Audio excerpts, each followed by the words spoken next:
Hello' দৰ্শকসকল, আপোনালোক কেনে আছে? বাৰু ভালে আছে নিশ্চয়। মই আজি আপোনালোকক ADR বিষয়ে এটা নতুন ভিডিঅ' লৈ আহিব বিচাৰিলোঁ। এইটো হৈছে মোৰ ইউটিউবৰ প্ৰথম ভিডিঅ', গতিকে আপোনালোকে যদি ভাল পায় এটা লাইক কৰি যাব। জুন মাহটো প্ৰায় শেষেই হ'বলৈ হ'ল।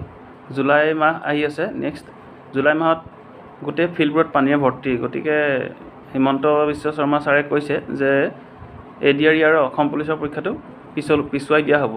ADR এক্সাম প্ৰায় ছেপ্টেম্বৰৰ শেষৰ ভাগত হ'ব পাৰে। গতিকে সেইটো চাই পেলাই আপোনালোকে প্ৰিপেৰেশ্যন কৰি যাওক। পৰীক্ষা ডেটটো বেছি ভাবি নাথাকিব, কাট অফ কিমান হ'ব, পৰীক্ষা ডেট কিমান হ'ব, এইবিলাক ইমান ভাবি চিন্তা কৰি লাভ নাই।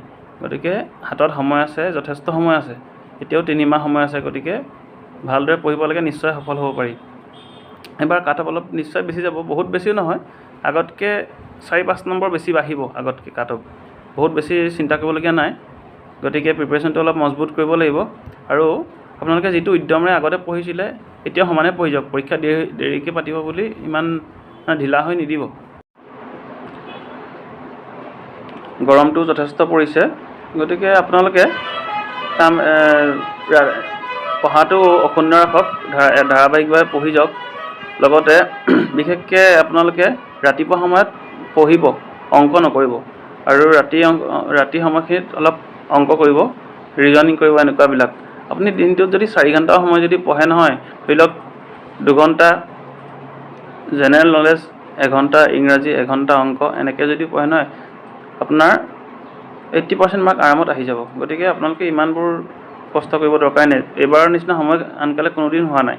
আনকালে SI পৰীক্ষা বা আছাম পুলিচৰ পৰীক্ষা এডভাৰটাইজমেণ্ট ওলোৱা 4-5 মাহৰ ভিতৰত হৈয়ে যায়। কিন্তু এইবাৰ চাওকচোন, 2023 চনৰ জুলাই মাহৰ পৰা হ'ব বুলি কৈ আছে। নৱেম্বৰত ফৰ্ম ফিল আপ হ'ল, কিন্তু তাৰপিছতো এতিয়া প্ৰায় 2024 চন পালেহি। হোৱাটোতো নিশ্চয় হ'বই, কিন্তু ইমান হাতত এচোৱা দীঘলীয়া সময়। গতিকে এই দীঘলীয়া সময়ছোৱাত যদি আমি ভালদৰে প্ৰিপেৰেশ্যন কৰিব নোৱাৰোঁ, তেনেহ'লে আৰু কেতিয়াও নোৱাৰোঁ। গতিকে আপোনালোকে প্ৰিপেৰেশ্যনটো কৰি যাওক। প্ৰিপেৰেশ্যন কৰা কিছুমান ষ্ট্ৰেটেজি বা প্লেন আছে। গতিকে আপোনালোকে হৈছে প্ৰথম চিলেবাছ ফ'ল' কৰিব লাগিব। চিলেবাছ ফ'ল' নকৰাকৈ পঢ়িলে আপোনালোকে সফল হ'ব নোৱাৰিব। কিছুমান ল'ৰা ছোৱালী আছে যধে মধে পঢ়ি যায়, ধুমধাম পঢ়িছে, ইউটিউবৰ পৰা নানান ধৰণৰ ভিডিঅ' আনি পেলাই লিখিছে, পঢ়িছে।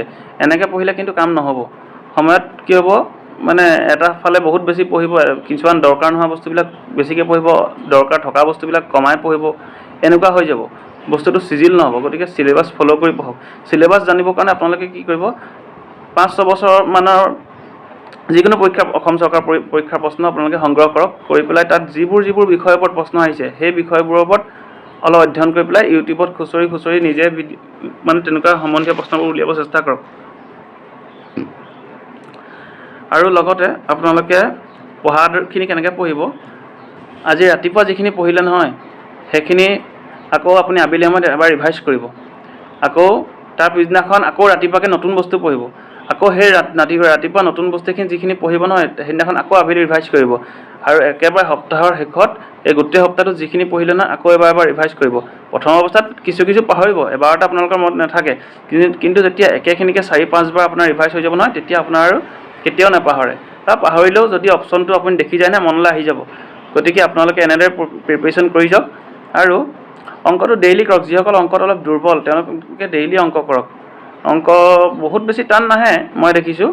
অংক আপুনি ক্লাছ 6 বা 10লৈকে যদি কিতাপৰ অংকবিলাক কৰে নহয়, নিশ্চয় আপুনি চব অংক কৰিব পাৰিব।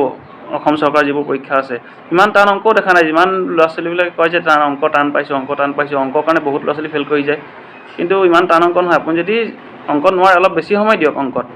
চাব আপুনি অংক আৰামত 20ৰ ভিতৰত 17-18 আৰামত আহি যাব। কিন্তু ইংৰাজী কথা নাজানো, ইংৰাজীও মই অলপ দুৰ্বল হয়, কিছু দুৰ্বল, কি হয় নাজানো আৰু। গতিকে মোৰ ক'বলগীয়া ইমানেই আছিল। ধন্যবাদ।